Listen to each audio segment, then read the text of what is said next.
పోతున్నది తెలంగాణ అంధకారంలున్నది, తనవంత గాయాలతో నిలవెల్ల మోసపోతూ ఉన్నది.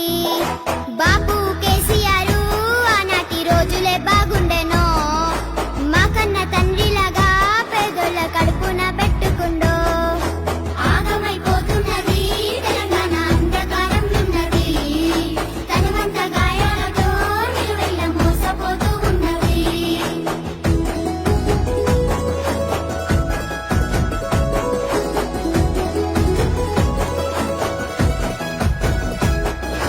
హామీల మేనిఫెస్టో రేవంతు అటికెక్కి కూసున్నదా, అన్నదాత రైతుల రుణమాఫీ అంగడి పాల